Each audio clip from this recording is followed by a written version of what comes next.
Assalamu alaikum, everyone. Thank you for joining us on another episode of Startup Talks. We are joined today by Salman Allana. Salman is the founder and CEO of Rider.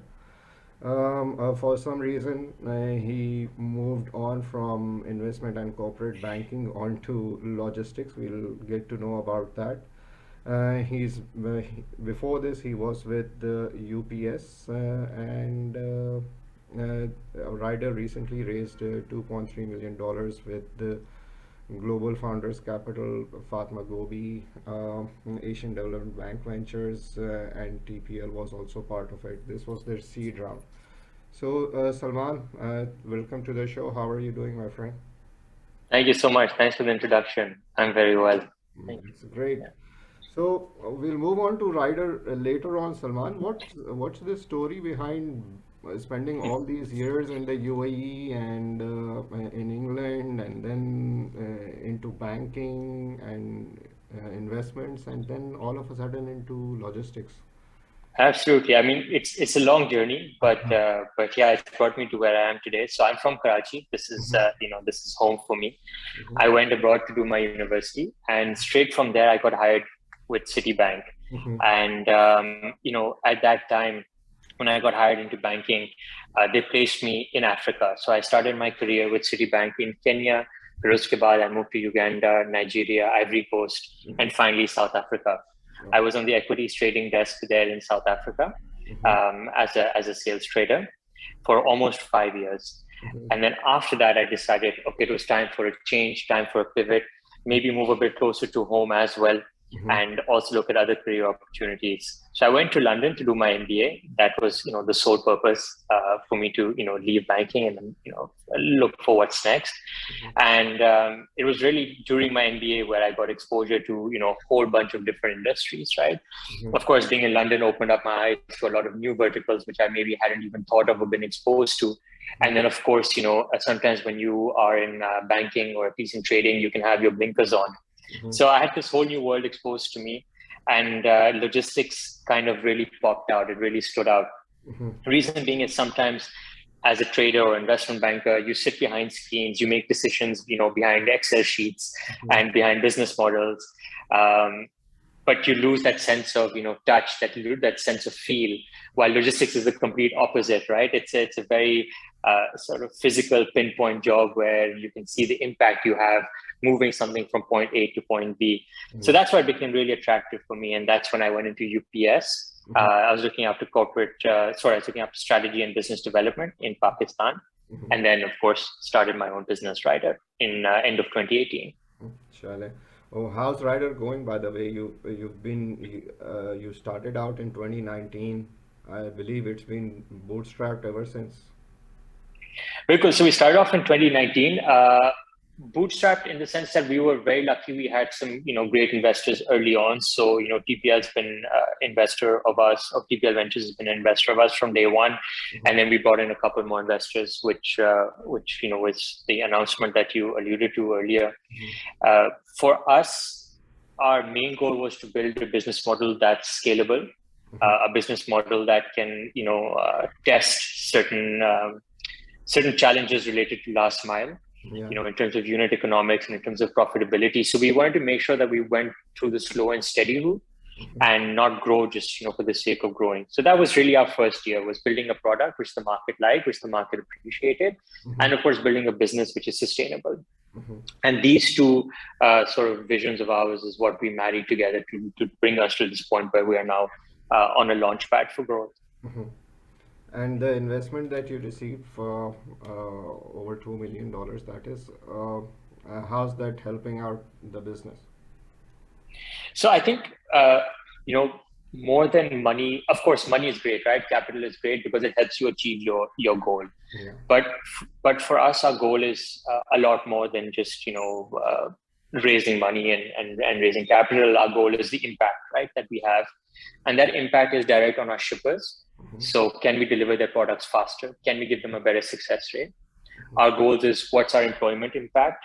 So currently at Rider, we're directly or indirectly having an effect on about 7,500 households across the country. So that's, for us, something that's really important.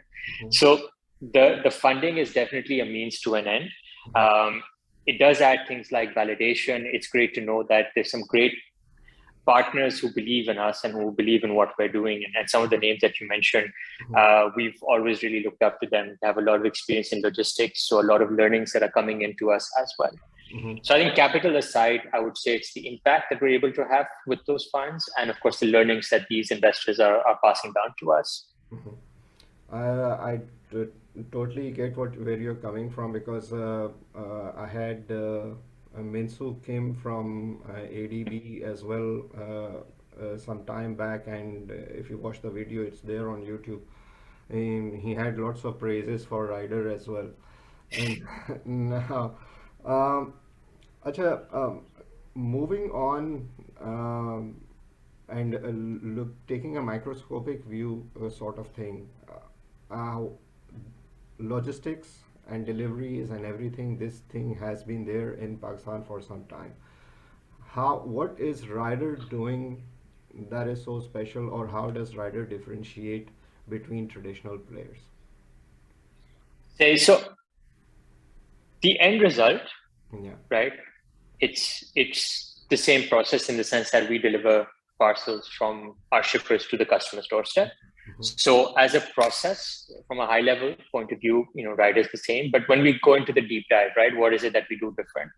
So unlike our traditional counterparts, Ryder focused on innovation, operational innovation, and tech product. So if we look at them in two separate parts, so tech product, we're the first company that built in tech from pickup all the way to delivery. Right, so an entire digital fleet, entire digital supply chain, allowing us to have a lot more visibility, react a lot faster to bottlenecks, reallocate resources a lot faster. It allowed us to provide the end customers certain flexibility. The operational innovation is something that makes us unique, because we were very lucky enough to build this from zero. Yeah. So instead of saying, what is it that these traditional postman, traditional letter delivery companies do, we said, from a consumer point of view, how do we want a parcel to be delivered? How do we move a parcel the fastest way from point A to point B? What do we need to build? What infrastructure do we need to build? What hubs, what sorting centers, what middle mile connectivity? And we were able to build Ryder from the ground up specifically for e-commerce. So while the legacy players had to adapt e-commerce onto their existing infrastructure, we were able to build e-com logistics infrastructure. And that's what's really helped us kind of get that traction very fast. Sure, that's great. You've got some known names as well on board. You're catering to, like, Daraz and Khadi and all of those people. Now, when you raise the funding, I was reading the article. You've got a lot of tech involved in your infrastructure, right? Things like live tracking, live scheduling, and automated warehousing. So, how did you manage to do all that? And what is that all? So very lucky, our first employees, even though we're a logistics company, our first employees were tech. We had operations much later. So day one employees were our tech team that are still, very much with us till today. And again, it was just about sitting around a table saying, let's put ourselves as consumers. What is it that we want? And let's build it out. Let's build it out. We made mistakes along the way. I think all startups do. But it was just how quickly we could, roll out new releases, how quickly we could test the product, iterate, roll it out. And then, of course, as we started building our operations, which came after, how to then build a product which works on the ground. Right? Because there's one thing that we need to work with the shippers. There's one thing we need to work with the end consumers. But in theory, we are our biggest customers as a logistics company, right? My ground team is what I need to be looking out for. How do I make their life easy? How do I make the pickup riders' life easy? How do I make the delivery riders' life easy? How do I make my sorting stuff? And that's really where our tech meets ground operations sort of fuse together. Okay. Now, that is for your team. Now, moving on to the operations, you introduced things like 24-hour cash repayment and cash now, deliver later, stuff like that. How has that helped you? What is that about? So in terms of the 24-hour repayment, it's essentially what was happening before was shippers were giving their parcels, and because it's cash on delivery, the 3PLs or the courier companies were delivering. But because of the manual work and the long time to do the delivery, by the time those shippers got their cash back, it could be 10 days, 15 days, 20 days, or best case, if everything goes smooth, even 7 days. Yeah. So for a small shipper, that's a working capital constraint. So if I need working capital to procure raw material for whatever I'm doing, if I'm, let's say, making shoes at home, I need to buy leather, I need to buy rubber, etc., pay my staff. I essentially can't do that until I get my cash from the market. Yeah. So by us having this digital fleet and kind of closing every order live, so as soon as an order is delivered, swipe on the customer's doorstep, registered as a transaction, cash is deposited, cash is transferred, all in a seamless process without human interaction. Every 24 hours, our shippers get their money back, which essentially allows them to keep purchasing raw material, keep paying their staff and their employees, and helping them grow as well. And similar story with cash now, deliver later is, for a lot of our small shippers where working capital is a constraint still, we're able to prepay them at their doorstep. We're able to prepay them a certain amount of their COD value at that doorstep, collect the parcels, and then go on to do what we do.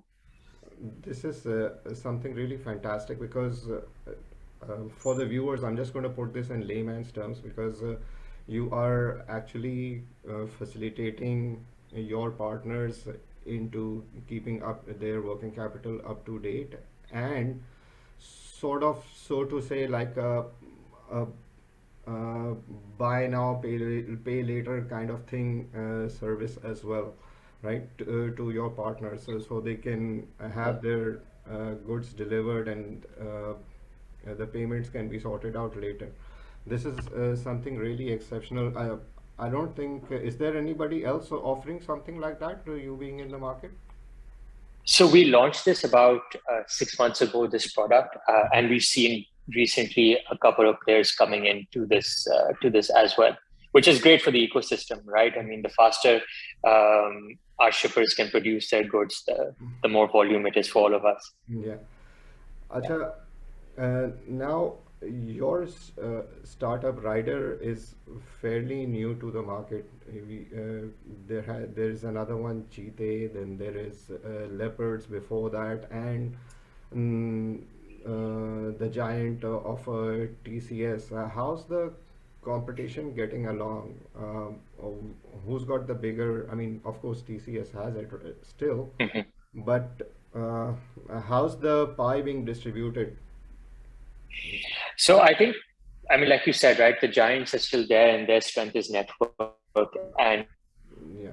their strength is human capital. Yeah. So, these companies, for them to take on loads in the remotest parts of the countries are very simple Yeah. from a management point of view. But when it comes to the e-commerce experience, that's really where we want to compete, right? So for us, we see competition strong. We see the legacy players, as I said, their strength is, the network. We see the second generation players, the ones that came up just as e-commerce was starting in 2006 and 7. And then we see the third generation where we consider Rider and like you mentioned, Cheetah and a few others. Yeah. So competition is there. How do we differentiate? We're lucky that our shippers are also up to speed now. Right, our shippers have the visibility into the metrics that count, which is success rates and how fast you can deliver and how fast you can pay your cash back. So it's become a very transparent process, and for us to go to a shipper and say, let us beat you on success rate, let us beat you on delivery time. That's the kind of conversation Rider enjoys, and that's really where we start to capture market share. So that's great. Yeah. Now, when you guys raised the investment round, of course, a lot of people interviewed you. I came across a comment that the delivery success rate until a couple of years back had been around 80% in range, just around there. Has it improved? What role do you think technology has played in that? So there's essentially there's three reasons why deliveries fail, right? The first is if you're taking 10 days to deliver a product, that customer has changed their mind, right? Or if that customer doesn't even know when that product is showing up, maybe even if it arrives that day, if they just have no idea it's a black box, maybe they go and purchase it from somewhere else, not expecting it to be arrived. The second one is the COD element, right? Because it's cash on delivery, there's an impulse and customers say, we just don't want it, right? No, even if the delivery experience is perfect, customers say, we've changed our mind. That's the second. And the third is what we call fake attempts or genuine attempts, right? The counter of that. So if I place an order and if a delivery agent is coming to my house to deliver and he sees the sheet and he says, hey, you know what? Salman is on the 15th floor, 3 blocks away. It's a pretty hot day. I don't know if he's going to be there or not be there. Just Salman is not available. Just mark it as Salman didn't have cash and move on. And by the time I place that complaint here, I was at home all day. What happened? By the time that complaint gets received, my order is already in the reverse flow system and probably reached back to the warehouse. So technology, or at least our use of technology, is ensuring that the right product is delivered at the right place at the right time. So again, because of our digitization of our fleet, we make sure that when an attempt is made, it's valid. Was the agent, through different, what we call our secret sauce, through different matrix, we can see how truthful was that attempt. And this is a constant process, right, of analyzing the rider behavior, analyzing the customer behavior, and matching those two things. So, when a rider comes back to our hub at the end of the day, we're able to speak to them there and then and not wait till the end of the month. We're able to have a conversation dynamically saying, what happened today? You're below a certain average or below a certain prediction that we might have had for you. So for this one, in terms of the fake reasons, I think technology it's the key here. It's the only way. And for the first reason, which was the taking so long, again, tech has a huge part to play, because if you're able to map out that parcel's journey through your supply chain and predict to a certain level of accuracy when it will reach the customer's doorstep, you can engage the customer. You can let them know that, hey, I have your parcel. It's with Rider. Don't worry. It'll be with you in 2 days between this time and this time. Now, once you give customer that comfort, they're able to prepare for it. They're able to leave cash if they're not at home. If you tell them, you can change your address. If you tell them, reschedule it, that's again a conversion from someone who said, oh God, I wasn't at home, when the parcel arrived. Chalo, let it be, to someone saying, come to my office. I'm over here and I'll have money there. So tech is really a core part of this whole thing. Sure.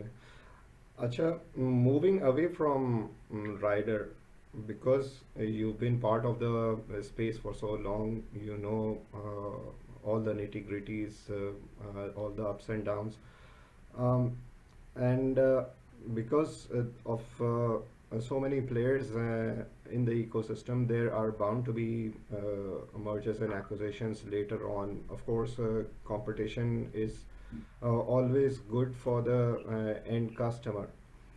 But over here in Pakistan, because of this booming space, the traction that it is seeing, there's an interesting chemistry that is going on around, right? It's not just logistics that is at play here. You've also got B2B players. They're also now offering buy now, pay later, right? There are bound to be some integrations into logistics somewhere down the line, or some sort of arrangement. Oh, in your opinion, because of your up close look, where do you think this chemistry is going to lead to? So first of all, I wouldn't say that I have all the nitty-gritties. I'm still learning, very much learning as well. But in terms of what I've seen in the last few years, I think your observation is spot on. I see things like logistics as enabler, right? So logistics in itself, it's enabling the e-commerce ecosystem. Fintech solutions, it's an enabler as well in this field. So for one to grow, logistics has to follow suit, right? Or logistics has to be able to carry the load of it. Just imagine that if we got 5 e-commerce giants in Pakistan, but no infrastructure for delivery. Mm-hmm. Their parcels would never reach the customer's doorstep. Bad reviews, poor purchase, and the cycle just continues. And these five players dwindle out. Mm-hmm. Now, flip the script. You have one giant, Mm-hmm. but a fantastic logistics infrastructure where that parcel arrives at the customer's doorstep on time.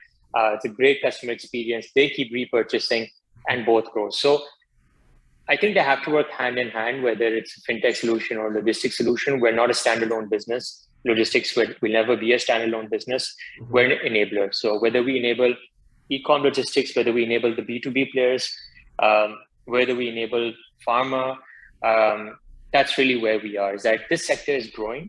Mm-hmm. There's no doubt about it, but we need to always make sure that we're growing in parallel to carry the loads, to carry that responsibility. Myself being a person of strategy, that particular question, it's kind of like ingrained in me to look at things from a different angle, right? It's nothing to make anybody feel uncomfortable or anything like that. But looking at the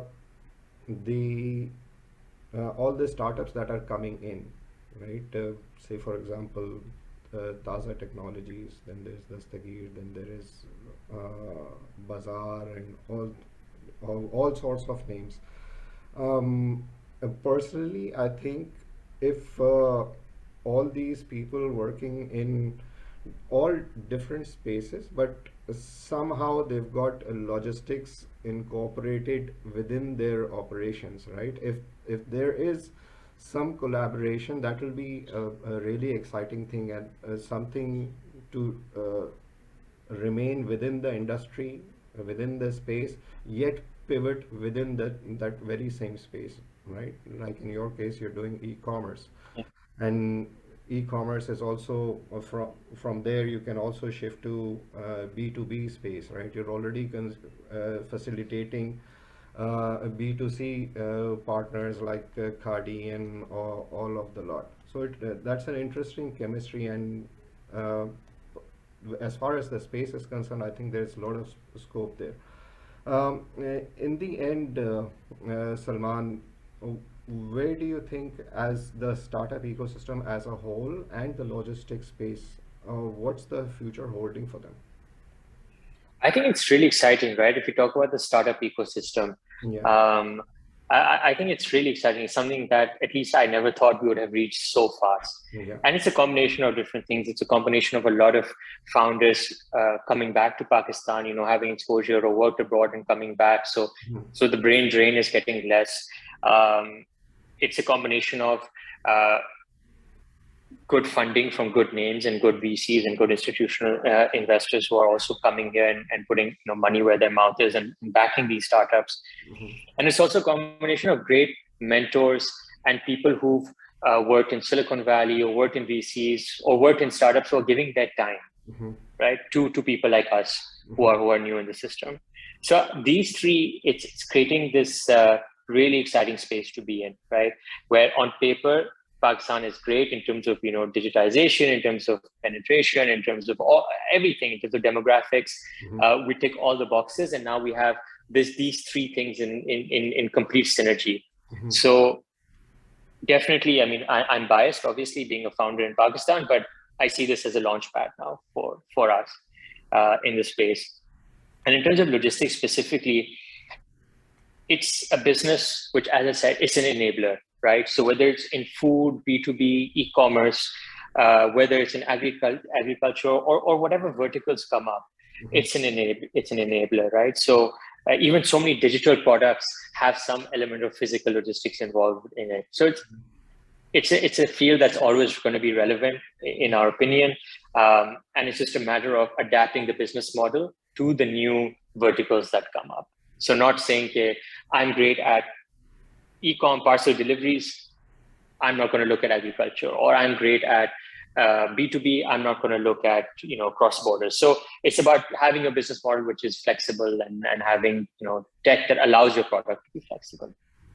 Janid, thank you very much for your thoughts, Salman. I'm afraid that's all we have time for. It was great having you here on Startup Talks. Hopefully We'll do this again sometime. Hopefully by then you've turned into a giant yourself. Right?